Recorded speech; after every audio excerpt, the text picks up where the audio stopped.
1. Burung beo yang kecanduan opium. Di India Utara, petani yang punya izin nanam opium punya musuh yang bikin pusing, yaitu kawanan burung beo liar. Walau udah diusir pakai berbagai macam cara, mereka selalu pinter cari celah buat kabur, bawa kuncup opium utuh sekali terbang.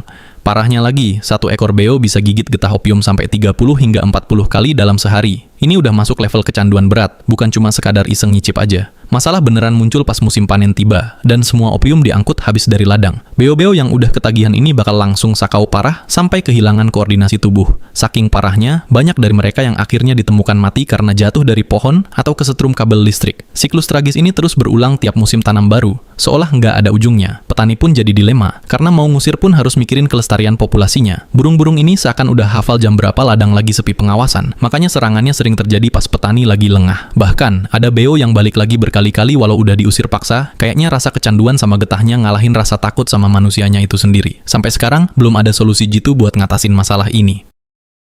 2. Rusa kutub dan jamur halusinogen. Di kawasan bersalju Siberia, Rusia, rusa kutub ternyata doyan banget nyari jamur Amanita muscaria. Buat yang belum tahu, ini tuh jamur merah bertotol putih yang terkenal banget bisa bikin halusinasi berat. Habis makan jamur ini, rusa-rusa itu bakal langsung lari nggak jelas arah sambil ngeluarin suara-suara aneh yang jarang banget kedengeran di hari biasa. Nah, yang bikin kasus ini makin unik, dampaknya juga nular ke manusia di sekitar situ. Warga lokal yang sering nontonin kelakuan absurd rusa ini jadi penasaran dan malah ikutan nyoba jamurnya sendiri. Efeknya macam-macam, ada yang cuman halusinasi parah, tapi ada juga yang sampai meninggal karena racunnya emang keras banget.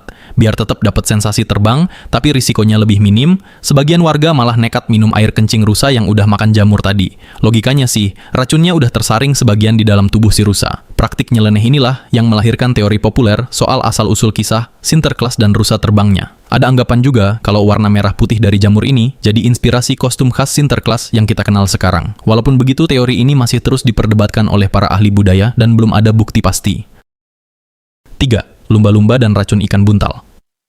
Lumba-lumba emang kelihatan imut dan pintar, tapi mereka punya kebiasaan nyeleneh yang cukup ekstrim. Mereka suka banget ngerubungin ikan buntal rame-rame, gigit pelan-pelan, terus dioper-oper kayak lagi main bola bareng temen sekelompok. Kelakuan barbar ini jelas bikin ikan buntal panik dan otomatis masuk mode pertahanan diri. Ikan buntal bakal ngeluarin tetrodotoksin, salah satu jenis racun paling mematikan yang pernah diketahui manusia.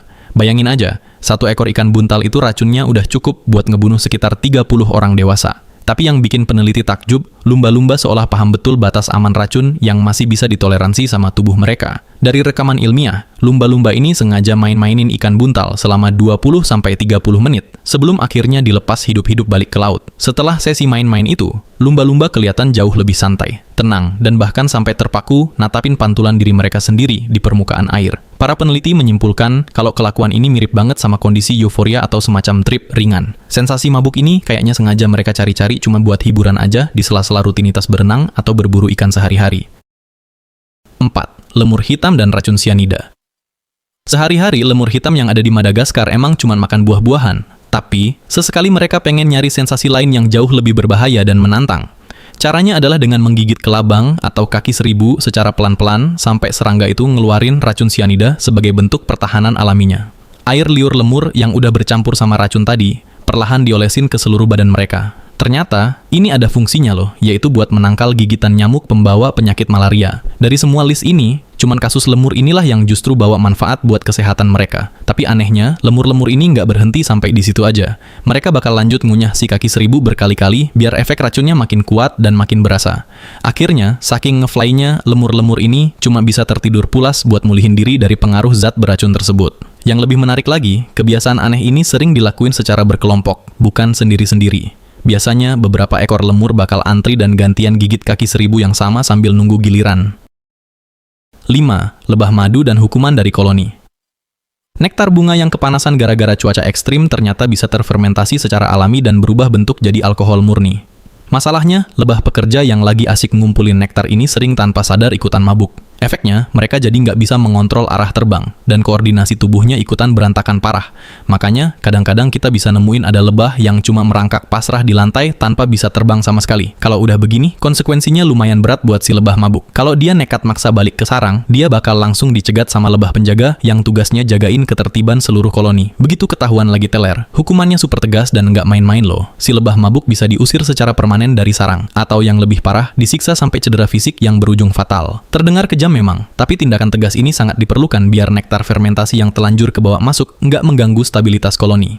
Menurut para ahli, sistem razia internal yang ketat semacam ini membuktikan kalau koloni lebah punya aturan sosial tingkat tinggi. Aturan ini benar-benar mengutamakan keselamatan bersama jauh di atas kepentingan satu individu.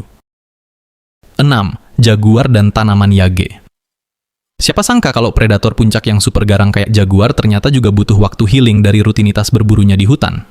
Fakta uniknya, jaguar diketahui sering sengaja nyari tanaman yang namanya yage.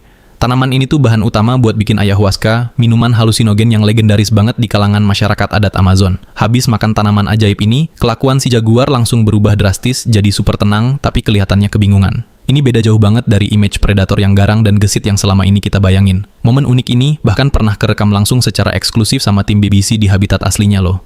Awalnya, penduduk asli Amazon percaya kalau jaguar ngelakuin ini buat mempertajam indera penciumannya saat berburu di malam hari. Tapi setelah diamatin lebih dalam oleh para ahli, ternyata perilaku ini cuma didorong sama rasa penasaran alaminya aja, bukan strategi buat berburu. Menariknya lagi, jaguar yang lagi kena efek halusinasi yage ini justru sifatnya berubah jadi jinak dan lumayan gampang buat didekati. Kondisi ini jelas sangat langka buat hewan buas sekali berjaguar, sampai-sampai bikin tim peneliti yang lagi mengawasi dari dekat pun sempat jantungan saking kagetnya. 7. Monyet vervet dan kebiasaan mencuri.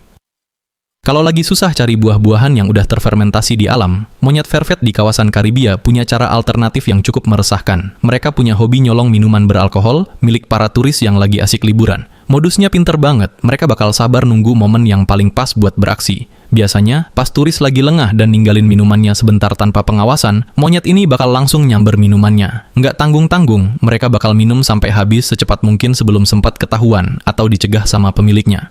Kelakuan barbar ini sukses jadi masalah serius di berbagai destinasi wisata sana. Saking parahnya, otoritas di Pulau Saint Martin sampai harus ngeluarin kebijakan yang lumayan kontroversial buat ngurangin populasi monyet ini. Waktu itu, jumlah monyet nakal ini diperkirakan udah menembus angka sekitar 450 ekor di pulau tersebut. Uniknya lagi, monyet-monyet ini ternyata sangat selektif dan udah bisa milih-milih target incaran mereka. Mereka biasanya lebih suka nyasar ke minuman yang warnanya cerah mencolok atau minuman dengan wadah yang gampang banget buat dibuka. Seolah-olah mereka ini udah paham betul mana target yang gampang disamber dan enak buat diminum cepat sambil kabur. 8. Burung Bohemian waxwing dan buah beri fermentasi. Pernah nggak sih kamu lihat burung yang tiba-tiba nabrak jendela padahal cuaca lagi cerah dan ruang terbangnya super luas? Ternyata, kejadian kayak gitu seringkali bukan sekadar kecelakaan burung biasa, melainkan karena mereka lagi dalam keadaan mabuk berat. Kasus lucu tapi kasihan ini paling sering dialami sama jenis burung pemakan buah, khususnya burung Bohemian waxwing dan burung robin. Ceritanya begini, sesudah embun beku pertama turun di musim dingin, sisa buah beri di pohon seperti beri mountain ash bakal berfermentasi secara otomatis. Proses ini menghasilkan etanol yang notabene adalah alkohol murni. Masalahnya, burung waxwing ini kalau makan rakusnya minta ampun. Alhasil, mereka tanpa sadar menelan buah beralkohol ini dalam porsi jumbo sampai akhirnya teler. Efeknya sangat kelihatan. Mereka jadi kehilangan kendali, terbang oleng ke sana kemari, dan gampang banget nabrak apapun di dekatnya. Di Yukon, Kanada, fenomena ini sangat parah sampai pemerintahnya ngebangun fasilitas karantina khusus mirip sel tahanan buat burung mabuk. Di sana, burung dirawat dan dibiarkan tidur sampai benar-benar kembali sadar. Petugas setempat bahkan udah hafal ciri khas burung mabuk ini. Biasanya tatapannya kosong, jalannya sempoyongan, dan kalau terbang nyasar nggak karuan. 9. Lalat buah dan reaksi terhadap penolakan. Sebuah penelitian dari universitas ternama di San Francisco menemukan fakta super unik soal kelakuan lalat buah jantan yang cintanya ditolak sama calon pasangannya. Dari hasil pengamatan yang dilakukan di dalam laboratorium, lalat jantan yang habis ditolak ini ternyata menunjukkan reaksi yang sangat dramatis. Mereka cenderung langsung muter-muter mencari sumber alkohol buat diminum. Kelakuan ini mirip banget sama kebiasaan manusia yang kalau lagi patah hati sering lari ke minuman keras sebagai pelarian. Para peneliti mengaitkan kelakuan aneh ini sama adanya perubahan zat kimia tertentu di dalam otak lalat tersebut. Perubahan ini muncul murni sebagai akibat dari pengalaman pahit ditolak oleh betina idaman. Meskipun kedengarannya sepele kalau dibandingkan dengan kasus hewan besar lainnya di daftar ini, temuan ini tetap penting dan luar biasa. Ini membuktikan kalau respons terhadap rasa kekecewaan emosional ternyata bukan cuma monopoli manusia aja, tapi juga dialami oleh serangga yang biologisnya sangat sederhana. Yang bikin makin kocak, lalat jantan yang sukses kawin justru males-malesan dan ogah deketin sumber alkohol. Jadi, kelihatan banget perbedaan kelakuan antara lalat yang berhasil bahagia sama yang cintanya ditolak. 10. Kucing dan catnip. Penutup daftar hewan mabuk kita kali ini adalah yang paling ringan dan sering kamu lihat. Respons kucing kesayangan sama catnip alias Nepeta cataria. Beda dari kasus ekstrem lain, catnip ini sama sekali bukan zat adiktif secara ilmiah. Ini murni tumbuhan herbal yang masih satu keluarga sama daun mint. Tapi, kandungan nepetalaktona di dalamnya bisa ngasih efek stimulan ringan buat sebagian kucing. Menariknya, nggak semua kucing bakal nunjukin reaksi yang sama persis pas dikasih tanaman ini. Ada yang tiba-tiba guling-guling heboh begitu mencium aromanya, tapi ada juga yang cuek bebek dan nggak kepengaruh sama sekali. Efek buat kucing yang responsif biasanya energinya naik drastis, berguling di lantai, atau malah mendadak berubah kelewat kalem sehabis kena paparan. Sensitivitas terhadap catnip ini ternyata dipengaruhi faktor genetik, jadi sifat ini biasanya diturunkan langsung dari induk ke anaknya. Kerennya lagi, ini nggak cuma berlaku buat kucing rumahan. Kucing besar di kebun binatang seperti singa dan harimau juga tercatat nunjukin respons teler serupa saat dikasih catnip. Tentu aja, intensitas mabuknya beda-beda tiap individu, tergantung umur dan kondisi kesehatannya.